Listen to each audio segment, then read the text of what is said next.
Welcome back to another episode of Limitless MD. I'm your host, Vikram Raya, and today I have a really powerful guest. His name is Dr. John. He's known across the country as the doctor who is speaking about diabetes, surviving cancer, and about how chewing can actually be a revolutionary strategy to reduce things such as insulin resistance, Alzheimer's, and other things. And he has an interesting viewpoint on some of the things that we hold to be true and trusted in traditional medicine. So I'm really excited to bring Dr. John in. He is on part of a nationally syndicated radio show. He's been on numerous podcasts across the country. He's been featured in the Washington Post. And so, again, let's welcome Dr. John to the podcast. What if you could reclaim hours of free time each week, create legacy building wealth, and devote more energy to your passion projects without giving up on your career as a life-saving MD? My name is Vikram Raya, functional cardiologist, high-performance coach, and real estate expert. And I'm here to give you the tools, strategies, and solutions you need to transform your life so you can unlock your limitless potential and achieve greatness, all the while freeing up your precious time. Welcome to Limitless MD. Let's dive in. Welcome, Dr. John. I thank you for having me, and I thank our listeners. Yeah, absolutely. So, as a cardiologist, I practiced for many years, Dr. John, and I've seen diabetes really take a foothold all over the country. Tell me what are your thoughts on diabetes and the topic of insulin resistance? Diabetes is so important, not only for people who are affected by it, even those who are not directly affected, for the simple reason that we are spending as a nation almost $1 billion a day to treat diabetes and its complications. So if you want to save Medicare, for example, from bankruptcy, the best place to start is controlling type 2 diabetes. Now, go ahead. We have got 40 million people diagnosed already and about 80 million called pre-diabetes on their way to becoming type 2 diabetic. If we can stop them from reaching there, that alone can save Medicare and the healthcare system from bankruptcy. So the question is, what is the real cause of type 2 diabetes? And it's very interesting to look at the evolution of the concept. Now, everybody knows, every one of your listeners know what insulin does. When somebody comes to the front door of your house or apartment, they ring the doorbell, you know there is somebody outside. You can use a camera to know who it is. You can decide whether to let that person in or not. Every cell in the body uses glucose. When glucose comes to the cell, there is no doorbell for the glucose to ring, to let the cell know I'm outside. That is the job of insulin. So if insulin is not there, glucose accumulates outside, but the cells starve inside. And these children, the children who have been diagnosed with type 1 diabetes, they used to die by age 10 because they have a dysfunctional pancreas that does not produce insulin. Dr. Elliot Jocelyn in Boston treated the maximum number of type 1 diabetic children. When insulin was discovered exactly 100 years ago, that was a lifesaver for these children. And Dr. Jocelyn kept very meticulous recording of these children, how well they did. So he promoted giving insulin injections to everybody who has high blood sugar. When his own elderly relative came with high blood sugar, he injected her with insulin, and sure enough, her blood sugar went down. In type 1 diabetic, the dose of insulin is connected with the achieving normal blood glucose level. So that was fine. So he tried to do the same with his older relatives. What he did not know at that time was At the time of diagnosis, an adult diabetic has normal or sometimes even above normal levels of insulin in the body. So on the one hand, you have high insulin, high blood glucose at the same time. So endocrinologists had a problem, how to explain that. So they just came up with the concept that body is resisting insulin. The reason was about that time, there were first reports of penicillin-resistant bacteria. So endocrinologists just took that concept, applied to the adult diabetics, and they explained everything to confirm what they already believed in. So I see you're saying the insulin resistance, that theory was sort of came to light from sort of historical observation and as well as sort of the scientific findings of the times. So let's get into something more practical. You wrote a book called Diabetes, Type 2 Diabetes, 8 Steps, to cure it in 8 weeks, essentially. So when you have a diabetic, when you have a person, and whether it's insulin resistance or whatever you want to use the terminology for it, they have essentially what we call as type 2 diabetes. What is your 8-week game plan? The first question is, word is how is the blood sugar going? What's the cause of elevation of blood sugar? In type 1 diabetes, as we know, it is underutilization of available glucose. Whereas in type 2, it's oversupply. We are putting more glucose into the system than the body can use. So the solution is so simple. You cut down the entry of glucose. If you look at it, 60 years ago, we had the Green Revolution. Every government around the world subsidized grain farming. The amount of food energy an average person consumed before that, 100 years ago, was less than 35% of their total daily food energy intake. Now, in developed countries, it is 50%. In developing countries, it is 70% of food energy coming from grains. All we have to do to control or prevent or reverse type 2 diabetes is cut down the amount of grain-based food energy to one half of what you are consuming right now. A simple procedure like that will take care of the problem of diabetes, not insulin injection. Because when you give insulin injection, the blood sugar goes down, but it does not go out of the body.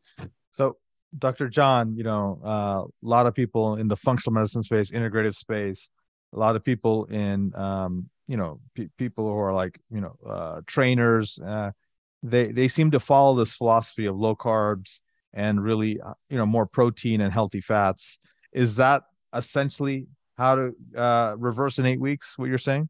Yes, exactly. In 1970s, an Australian researcher asked 10 Australian Aborigines with type 2 diabetes on medication to go to the bush and live like their ancestors did. In 7 weeks, they lost weight. They didn't need any more diabetic medications. Their blood sugar became normal. What did they eat in the bush? Everything except cultivated grains. Even bigger example is the Native Americans who were brought to the reservations in the year 1900. They had complete medical checkup. They practically had no type 2 diabetes. Now, 50% of the Pima Indian adults are diabetic. Why? Because they were given free food, grain-based food, whereas in the wild, they never stayed in one place to cultivate grains. So you really believe that the excess intake as well as excess availability of grains, and you're not discriminating against the type of grain, you're just saying grains which form a lot of the carbohydrates in our meals, are really triggering this explosion of diabetes? Wheat, corn, and rice are the major grains around the world. And this is why the incidence of type 2 diabetes is increasing, not only in this country, everywhere in the world. India, China, United States, those are the top 3 diabetes incidents in the world. Why? Same problem. And now, because of the packaging, because of the convenient foods, almost every food that you can buy over the counter, easily available, are made with grains and grain flour. Think about it. When is the last time you had a meal or a snack without a grain product? I follow that a lot. So this morning for me, but yeah, I hear what you're saying. Let me ask you a question, Dr. John. A lot of people are going to wonder, all right, my friend, what do you eat? So give me a typical day of meals for you. In the morning, I eat 2 tablespoons full of oatmeal with some nuts, half and half, 2% milk. Wait. Are you eating grains in the morning? Yes, I do. The reason being, during the night, the organ that is most active is your brain. Everything else is shutting down, and your brain uses glucose. And brain is using glucose at the at the tune of 1 teaspoon per hour. So you need about 3 or 4 tablespoons of cereal to replace that in the morning. So that is why I take 2 tablespoons of oatmeal in the morning. Let me ask you a question about a lot of people having more and more evidence for intermittent fasting. You are fasting every day between meals and all night long. So if you want to fast longer, no problem. That's up to you. Okay. The primary question is, breakfast. What does breakfast mean? You're breaking fast. There is no set rule when you should do that. Your brain knows when you should feel hungry. You don't even know. You cannot predetermine when you are going to be hungry, when you are going to be thirsty. How does the brain know that? That is the curiosity that led me to write my first book, Eat, Chew, Live. What is the physiological trigger signal that the brain uses to create the sensation of hunger? And how does the brain feel satisfied with different levels of intake? You cannot predict how much will it take to quench your thirst, can you? So let's talk about your book, Eat, Chew, Live. The interesting part, a lot of people have written books similar to that, but the interesting part I want to focus on is the chew. Can you unpack that term, and why did you include that in your title? Yes, very definitely. How do you know? How does the brain know what nutrients are coming in? The body needs over 100 different nutrients. So how does first the body create the sensation of hunger? It cannot be based on the deficiency of one nutrient. Otherwise, you will be hungry all the time. So it accumulates. The brain, the control center, is getting information from different parts of the body as to the availability or non-availability of different nutrients. When the total reaches a threshold level, the brain says, okay, it is time to eat. When you go for a buffet, how do you select foods based on what you enjoy, what you have previously enjoyed? For lunch, you select 4 or 5 items, you enjoy them. If you go back to the same buffet for evening, you don't select exactly the same items you enjoyed. Why? You think you need variety. But where did that come from? The brain knows the nutrients you got from what you ate at lunch are still there, but other nutrients have become deficient. So the subconscious brain will send a message to the conscious brain, look at the other ones. They contain the need based on the previous experience. They will provide the needed nutrients now.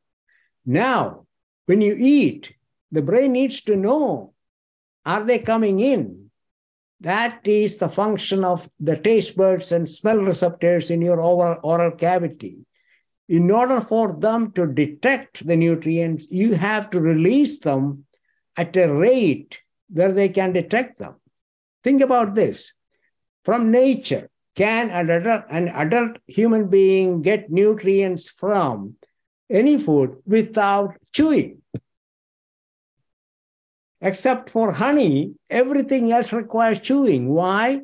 Chewing releases the nutrients at a rate where the 10 receptors can pick them up, report to the brain, and the first bite, when you're hungry, tastes so good.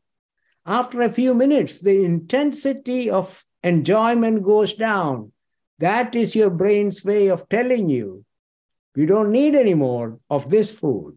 Similar to when you drink in response to thirst, you don't drink until your stomach is full. You drink and suddenly you are not thirsty anymore, you stop.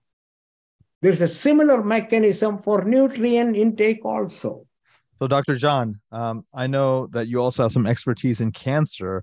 What are 3 strategies for people who've been diagnosed with cancer? I know a lot of physicians sometimes even get diagnosed with cancer. What are some strategies that are perhaps novel that may have not been shared before that you can share that will help these people not only survive but thrive with and after cancer? The most important factor is cancer is a well-known thing for the body. Do you know when we have the maximum number of cancer cells in our body? Before we are born, in the fetal stage, we have more cancer cells. Why? Think about it. Cancer is uncontrolled multiplication of a cell. In order to understand cancer, we need to understand what is a controlled multiplication. Every human being is the product of controlled multiplication of one cell, the zygote. Now, let's start there, understand the normal, then we can understand cancer. The fertilization takes place not in the womb, in the fallopian tube. The sperm goes into the tube, fertilizes the ovum, and the ovum, the zygote now, is rolling down to through the fallopian tube into the womb. It's a 6-day journey. By the time the zygote comes into the womb, there are 200 cells in it. How is that possible? Where did the cell get the signal? How did it know to multiply? And then in the womb, these 200 cells become stem cells for 200 different systems in the body, cells, organs, and systems. And each one, the stem cell, is instructed to produce the number of cells just for that organ. The kidney stem cell produces enough cells to produce a kidney, not any more, not any less. Why? How does it stop? How does it start? So when you get a skin wound, how does it heal? The cell exposed will inform the stem cell at the baseline, at the basal level of the skin, that my neighbor is missing. And the stem cell is the mother cell that produces baby cells. So the baby cells will come from both sides of the wound, and when they reach the middle, when they touch each other, a message is sent to the stem cell, we don't need anymore. Now, the process of multiplication comes from an order by a gene. I call it the cell division activation gene. But the inhibition, the stoppage order, comes from a different gene, the cell division stoppage gene in charge. Now, we get 2 copies of each gene in the body, one from the father, one from the mother. If one gene is mutated, the other will take over. If both genes are mutated, once the cell that's supposed to order the work stoppage or inhibiting the cell division, if both copies are damaged, once the process starts, there is nobody to control it. So it keep multiplying. That is cancer. So that is why an average adult the age is 60, because he's accumulating mutations that affect the control gene, the gene in charge of preventing excess growth. Okay. I'm going to ask you a very practical question, Dr. John. You have cancer. What are you going to do in the next 8 weeks to stop, kill, prevent, reverse your cancer? Well, it is not hypothetical for me, because 11 years ago, I was diagnosed with cancer. What kind? That is when I started the journey of understanding what cancer is. What kind of cancer, Dr. John? It was a type of leukemia. Okay. As we're coming close to time here, can you just wrap up and give us a quick summary of what was the major theme of how you were able to defeat your cancer? Because I had only two objectives. One, cancer is uncontrolled multiplication, or there is a defect or deficiency of my immune process to kill the cancer cells. We have cancer killer cells in the body for all of us. I did not have any immune deficiency. So it was continued multiplication. So what is causing the multiplication? The multiplication, in order for the cell to divide, it needs energy and nutrients. Cancer cells selectively use glucose for energy compared to muscles that can use fatty acids.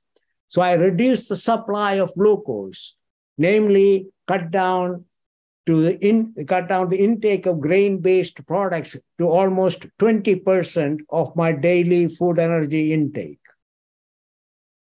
So essentially you starve the cancer cells by restricting glucose. That on the one side. On the other side, I eat 3 different vegetables, 3 different fruits, 3 different nuts every day to give enough nutrients for my immune system.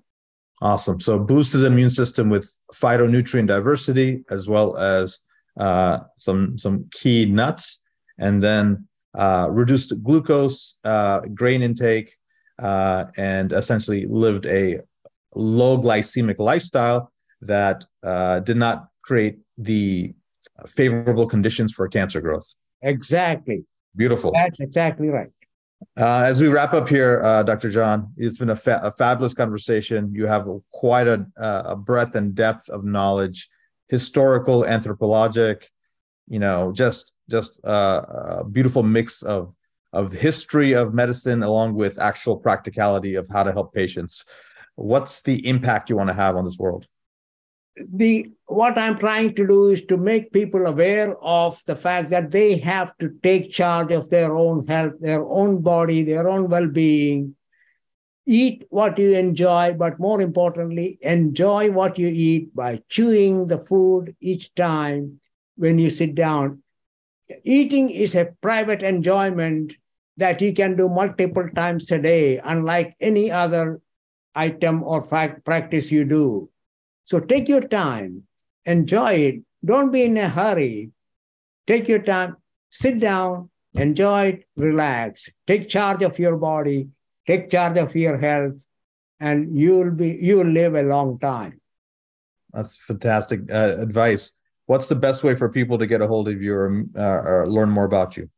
There is a website, drjohnonhealth.com. Okay, that's Dr. JOHNONHEALTH, guys, drjohnonhealth.com.